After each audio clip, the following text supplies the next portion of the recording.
So hit it. Hello and welcome to This is the Play Sports, the podcast. It's good to be here, guys. I'm Dirk Facer, along with my son, Austin Facer, and welcome to the showcase of thisistheplaysports.com, the podcast. We're joined this week by a couple of our buddies. My buddy, Jim Burton. We go way back to the day. Jim, thanks for joining us. I'm glad to be here. And Love it. I'm pleased to introduce my good friend, Alex Lundberg, a.k.a. Lundy. He's best known for his work at utezone.com, as well as, is it utezone.com or utezones.net? I hope I don't get that wrong. Utezone.com. .com. Okay, we don't need Steve Bartle calling us up and saying, hey, you got our website or whatever. We don't want none of that. No, none of that. And Alex also hosts the Saturday show on 12-8 of the Zone. He's David Locke's producer for Utah Jazz broadcast. So really good lineup tonight. I'm really happy about this. Well, speaking of David Locke, let's jump right into quarter number one, guys. And let's talk about Donovan Mitchell. Stephen A. Smith, the source of all sources, says that Donovan Mitchell, make no mistake about it, is a superstar now. Alex, is he a superstar now? I think 100%. He is absolutely a superstar. He's an elite player. I think he's proven himself in the short time that he's been with the Jazz. He's consistently improved his game. He identifies, one of the things that I have said a few times, he's not just a student of the game, he's a student of his own game, where he identifies his own weaknesses and works to improve them. And we've seen that progress over the years. He's established himself. So I think that Stephen A. Smith was right in that regard, that he is a superstar. I don't necessarily agree with Stephen A. Smith yet that he's the best player that has ever been on the Utah Jazz. I think that there's still a little bit of a wait and see element there. I think that that's certainly a possible outcome, but I'm not quite there yet. But I think that he has established himself as a superstar. What a beautiful segue, because that's exactly what I was going to ask Jim. Jim covered the Stockton Malone era. Where does Donovan Mitchell fit? Is he better than Stockton and Malone, or is it a wait and see? And he's certainly on a path to do things like that. Well, first of all, the term beautiful segue, I think I really appreciate that. I once wrote a beautiful segue. Mm-hmm. It was just kind of a sunburst, like a rainbow kind of style. Oh, I thought you were referring to like a Segway scooter, like what Paul Blart ride in. Those things, some of the whitest, honestly, I've often thought, if you can, never mind. I won't go there. I'm thinking, if you just imagine Mike Pence on a Segway listening to Carrie Underwood. You can't get any wider than that. I will say this. Speaking of, that was a good segue. I'm not touching that one. You derailed it, Jimbo. It was a good segue. All right, Stockton, Malone, Mitchell. Where do you? I come preloaded with jokes. I think that's insane. Donovan, as good as he is, he may well end up that way. What, Carl win 2 MVPs? Did he win 2? He did. I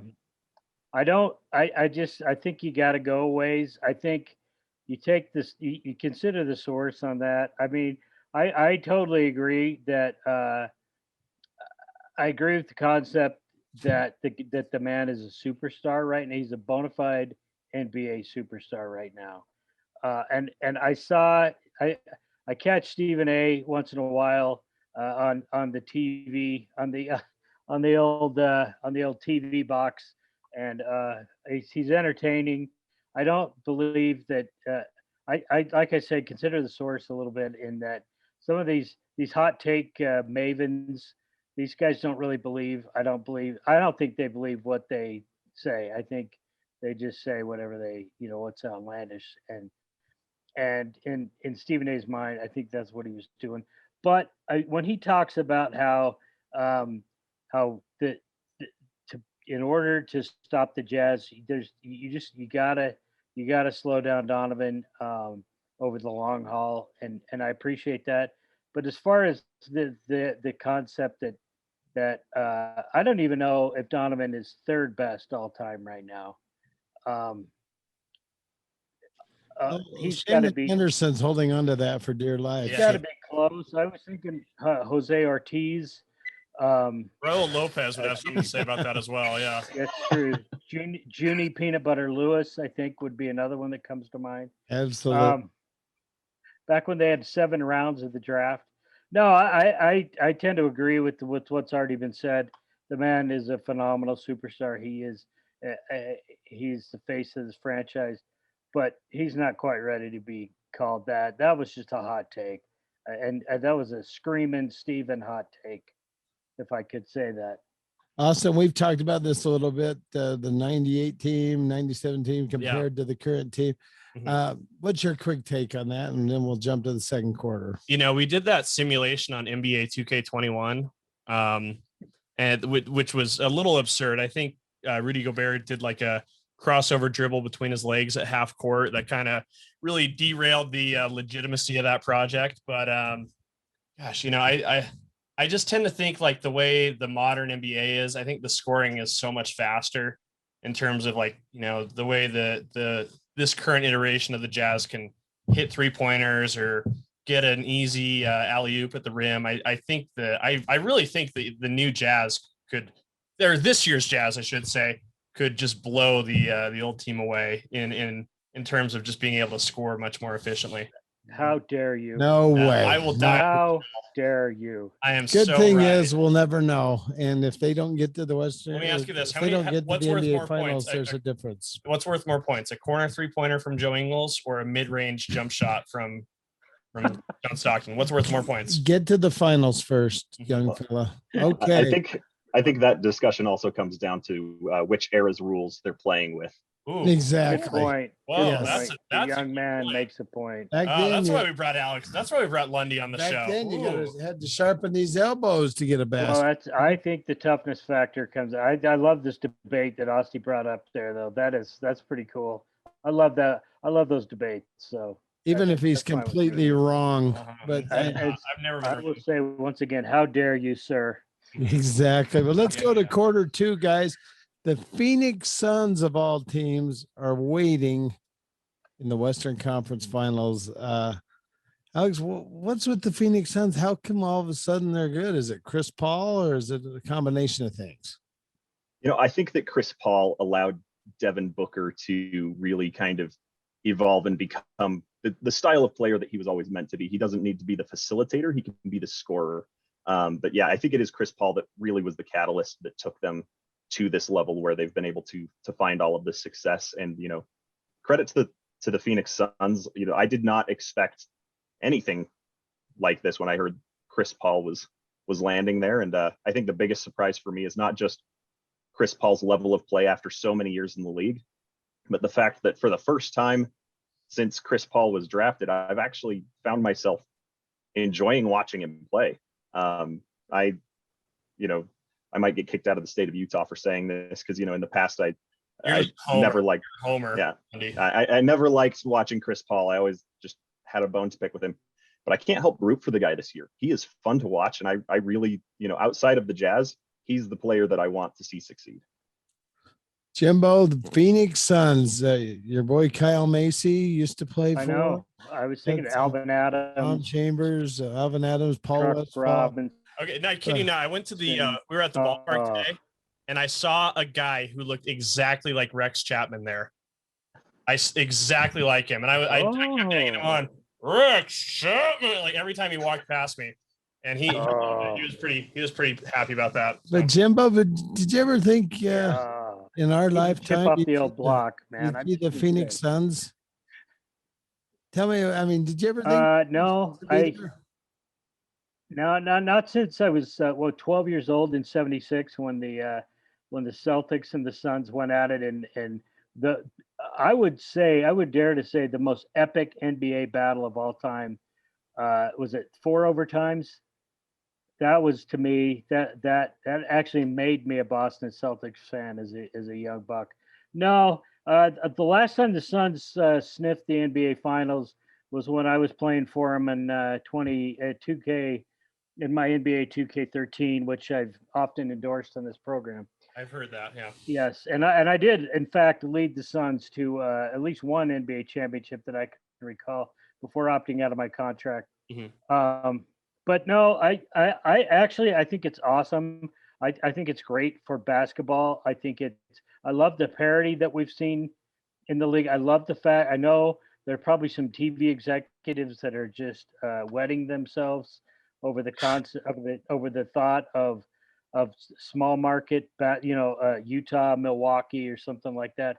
But to me, I love the fact that there's this kind of parity and that there's just some different teams in there. So in my mind, and I agree with Alex, I've never been a big Chris Paul guy. Um, I almost called him piss crawl. I apologize for that. Will we edit that out? That's the question. That's in my mind. That believe me, that was the thought process bouncing around in my head in that split second. I think fast. I don't move fast. I can do it. I can think that way. No, I agree with Alex. It's been fun to kind of watch him. I got caught up in the whole him or Darren Williams debate many years ago, and only recently have I decided to back off my initial take. History is helping you. Darren would whoop him in a cage match. I'm just going to say that though. No, again, I think it's been fun. I've enjoyed watching Chris Paul and the Suns actually, and hopefully we see a Jazz Suns playoff game coming up. Austin, bigger surprise: the Jazz having the best record in basketball, or the Phoenix Suns making to the Western Conference Finals? Oh my goodness, that's a really good question. I'm going to call that just a total toss up. I don't have an immediate reaction either one. I kind of suspected, that the Suns would be a little bit better this year because they had, that nice little run in the bubble. I think they went like undefeated in their qualifying games in the bubble. Didn't make it to the playoffs though, but they had a nice little run there. Did I see them going this far? No. But in the same way, I didn't see the Jazz being the absolute top team in the league as well. So that's a complete toss up for me. All right. Well, it's halftime. I'm going to take a swig of a beverage. Yeah, we'd like to thank our sponsors, Mountain Dew, Livewire, Pretzel M&Ms are also part of the program. What are you drinking? That's a strong I'm drinking right Coke Zero. Coke Zero from McDonald's also bringing us the a little bit late in the day to be drinking caffeinated beverage, boys. What? That's what what are you talking about, Jim? What? Don't be ridiculous, Jim. I needed to prop myself up, but it's halftime, so let's move on to the second half, third quarter. Let's switch gears to college football. The proposed 12-team playoff. I got to say, guys, I like it. I think the system now with 4 teams was a joke. I think at the very least, they needed to include the Power 5 champions. Plus, you got to have an avenue for other teams to get in. I know 12 sounds excessive, but to me, the only alternative is 16. So if they want to be like what used to be called 1AA football, but Jimbo, what do you think of the 12 FCS and FBS? Thank you. But what do you? What's your take on the 12 team? I agree with you 100%, my friend. I think that 12 does sound excessive. So there may be some, they're going to have to figure a few things out, but I like the concept of it. I don't know if I would have gone full 12, but I do. I think that the 4-team thing, while I appreciate that the 4-team thing came about, and I did like college, the concept of a playoff. I would like to see a little bit more, just a little bit more activity. Some other teams getting a chance, throwing in, you're at large, one of those, a non-Power 5 school, your Boise State, what have you, BYU, something like that. I think it'd be cool. I look forward to it. I've really come to appreciate college football quite a bit, and so I do. I look forward to it. Alex, what's the younger generation's take on this? So, I remember growing up watching the BCS busting era, and just wishing that we could have some kind of playoff format. I was really excited when they did announce that they were moving to a playoff. I thought 4 teams was a little too small. And initially, when they proposed the recommendation for 12 teams, I, like you, thought that was a little bit excessive. To me, I wanted to see an 8-team playoff. And my initial thinking was you'd get automatic bids for the 5 power conference champions, give 1 automatic bid for the top group of 5, and then 2 at-larges. But hearing the rationale for the 12 team, where it's, the top 6 conference champions, no guarantees if that's power 5 or not, just top 6 ranked plus 6 at-larges. The rationale behind that, if we went to the model that I had wanted, that would actually decrease the number of at-large bids, since right now that's all it is, 4 at-larges that make the college football playoff. Obviously, the SEC was never going to go for that if the number went from 4 to 2, because they believe that the playoff was implemented so they could get the most teams from their conference in.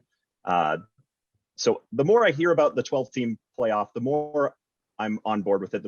I mean, really, at the end of the day, what it is more football, and I'm never going to complain about that.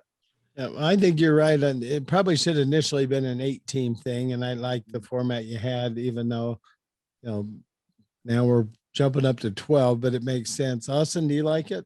Yeah, I agree. I mean, it's weird that there was really ever a scenario where, like, I don't know. They didn't do the math at first. I think that's so weird that they had 5. They had 1, 2, 3, 4, 5 power conference champions, but they decided, never mind, one of you guys doesn't get into the playoff. I don't know why that ever made sense to the decision makers. So I think you're right. It should have been 8 to begin with. But like Lundy said, more teams, the merrier. Eventually they're going to get it right. Eventually they're going to come to a solution that makes everybody happy. And I think what's really going to make it fun is when we get to a level where we see like a Cinderella story, where we see like a team possibly string a game or 2 together that maybe would ordinarily never happen. I don't know if football is the kind of sport where that can happen, like it happens in men's basketball and women's basketball. We'll see. It'd be fun to try.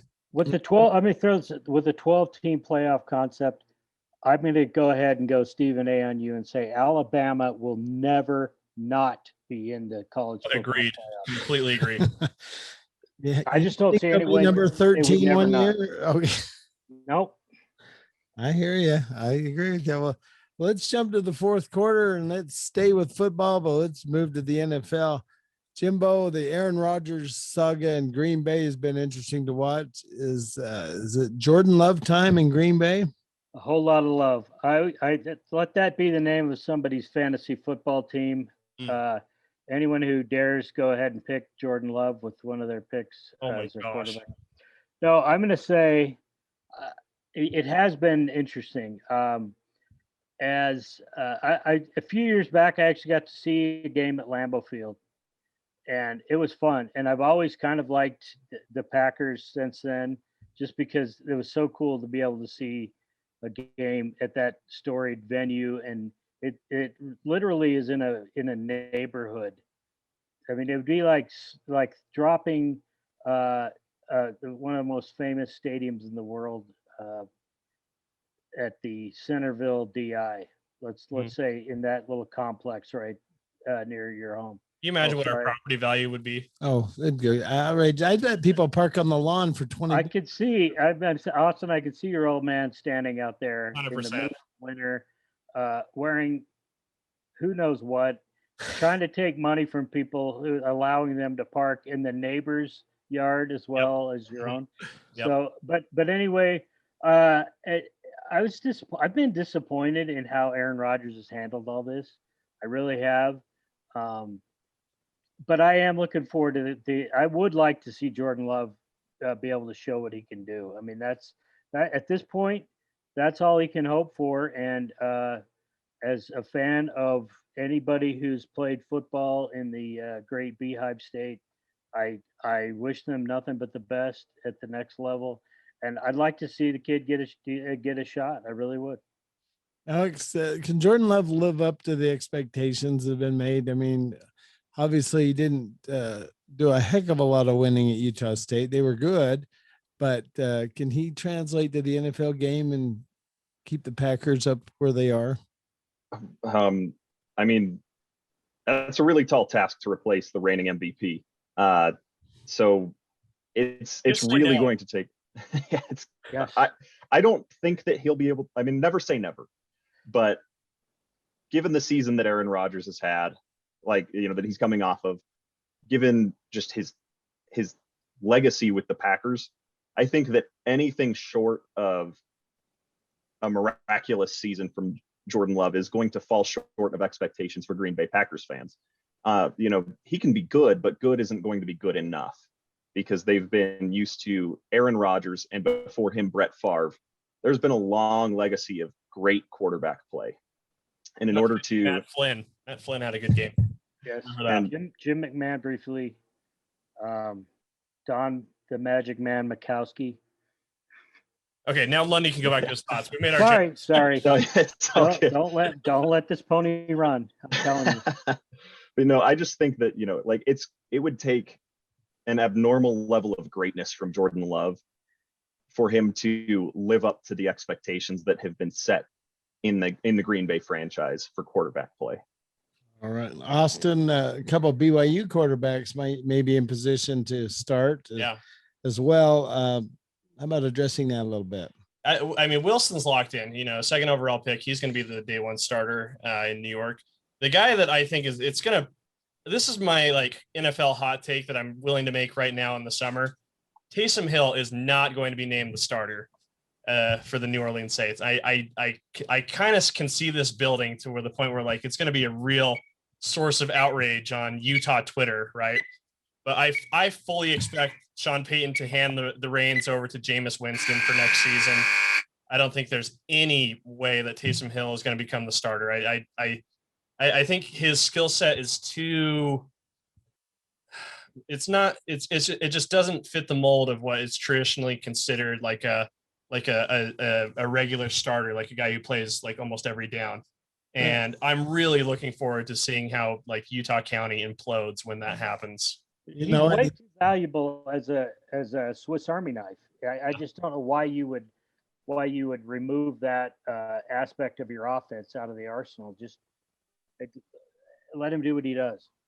And he's compensated well, guys. That's the thing. Yeah, I mean, no one makes more money per snap than Taysom Hill. There's no way. Yeah. So good to him. Well, guys, that completes our 4 quarters. It's now time for our parting shots. Let's start with Alex. What do you want to finish with today? Well, it's a little fortuitous that I'm wearing a Canada shirt. My home away from home. I have some strong ties up there. Oh, I just this is crazy. My dad and Jimbo will explain why it's crazy for them. But go ahead, finish your thought, Alex. So, I have a lot of strong ties to Canada. I've been following the Stanley Cup playoffs, during the few minutes of free time I get per day. It's been a lot of fun to watch. A lot of surprises like the Montreal Canadiens. I've been really surprised by them sneaking into the playoffs and now making the semifinals. But mostly my parting shot, I just want to vent my frustration about my Edmonton Oilers. Who, for all intents and purposes, should be one of the best teams in the league. They've got the 2 best offensive players in the world with Connor McDavid and Leon Draisaitl, and yet the Oilers are repeatedly held to very low offensive outputs. They're not able to build around those guys. They're not able to give them the support that they need, and it's just, getting swept in the first round of the playoffs is just something that this hockey fan can't live with. Okay, now explain now you and Jimbo explain why that would be exciting to talk about Canada on the show. We both went on missions to Canada. So I went to Calgary and Jimbo went to Vancouver. So I went to Edmonton. Did you? Holy cow, this is crazy. That used to be in my mission back in the day. Whoa. So we're gonna have to talk someday. Oh my gosh, this is definitely fun. I was in Spruce Grove, some places that Beaver Lodge. I've been to some cool places. It doesn't sound even like a real place. They're true. They're all real. Hollywood, yeah. That's awesome. Small world after all, as the kids say. Absolutely. That's creeping me out. Austin, let's let the young guys go, and then the old guys will bring us home. Yeah, I think one of the cool things we have to talk about this week was Jordan Clarkson's involvement with that food truck that's owned by the Filipino family in Layton. I think, they're up by Jimbo, actually. That's kind of weird. Jimbo likes himself some Filipino cuisine. And some spray paint, apparently. Where were you that night? There. But anyway, No, but no, I mean, it was like, obviously like that violent, or that, not violence, that vandalism was pretty reprehensible and ugly. And it turned out to be kind of like, it had like a really good feel good ending. And Jordan Clarkson was a big part of that. For my job at ABC4, I was able to speak with the family, and with the guy who put the wrap on the truck. And they both mentioned that Jordan Clarkson was exceptionally generous during that situation. So shout out to Jordan Clarkson. That was a great story this week. Good take. Jimbo, what do you got? I'm going to give a shout out. I had a couple things I wanted to talk about, but I just moments before the podcast, I saw where one of my favorite actors, Ned Beatty, passed away today. I can't remember how old he was, but the scene in Deliverance, it scared me to death. I saw it when I was way too young to be able to appreciate that, but or ever really, whoever appreciates that. But if anyone's seen Deliverance, you know what I'm talking about. He was also very good in Back to School as Dean Martin. But what about this as Rudy Rudiger's dad in? Yep. That's my favorite Ned Beatty character, actually, or portrayal. So I actually Ned Beatty got mentioned on a podcast, do you think? I bet he did a few times tonight, maybe somewhere, but leading up to before today, probably not. It's been a while. But no, I mean, I as I am so want to do, I want to crack jokes, but in all honesty, that's too bad. Yet another great actor that we've seen over the past year and a half, 18 months. It's too bad because I really did appreciate his work. That's a good deal. Hey, speaking of someone who passed away, I want to pay a tribute to the former Utah football coach, Jim Fossil, who passed away recently. I have a story from when I was at the Chronicle back in 1989. Utah played at Nebraska, and as expected, the Utes, they went 4-8 that year, but Utah got beat 42-30 that day. So they gave a pretty good effort in Lincoln. And I remember this was back before organized press conference, so to speak. We went in the locker room to interview Coach Fossil and the players after the game. And I remember at Memorial Stadium being there, and Coach Fossil walked up to me after we'd done it, and he goes, "Can you come in the coach's office for a minute?"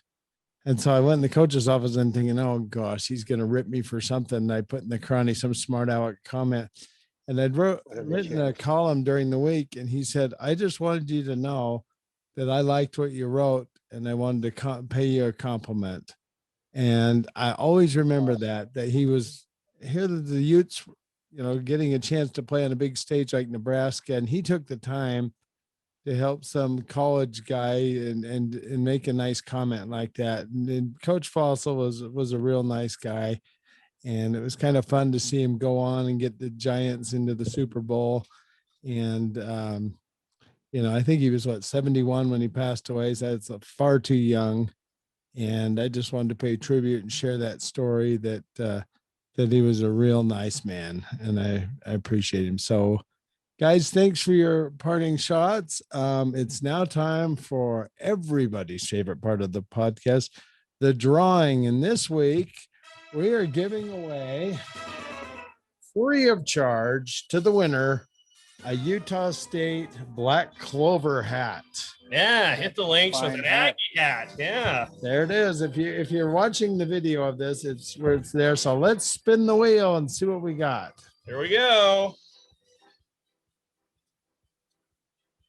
And our winner this week, sorry, Tyson Ewing, you're one away. Samuel Ski, 27. I'll shoot you an email right now, Samuel Ski, and get your address. We'll get that hat to you. Congratulations, guys. Appreciate you joining us. Just want to put a few plugs in that share the podcast. Top of your head, maybe. Hey-o. Hey-o. Hey-o. And then this is theplaysports.com is our website. We have a lot of interesting reading on there, and I hope you'll join us on that. And hey, you know what? We'll take your advertising dollars too. So join us in advertising, support it, trying to promote quality sports journalism in the state, and we've got a lot of young folks and retired folks. Everybody is readers and writers, and so please join us for that. And the podcast is always on there. Yeah, the age range of people who check out our stuff is kind of interesting because it's well beyond my years. It's kind of more your years, which is not what I expected. But anyway, yeah, we also have some cool merch on there. We're starting to design some T-shirts. That's merchandise for us. Yeah, yeah, us hip I YouTube like influencers. We call it merch. But yeah, we got some new shirts and stuff. So check those out. Some guy bought like 8 shirts the other day. Yeah, we have some historical we gotta stuff. find this guy. Utah Stars, Salt Lake Golden Eagles, and we're trying to really promote sports within the state. And we want to thank before we sign out today, we want to thank our producer Sammy Facer, Austin's sister, my daughter, for putting the show together. And I want to thank our guests this week, guys. Very much appreciated.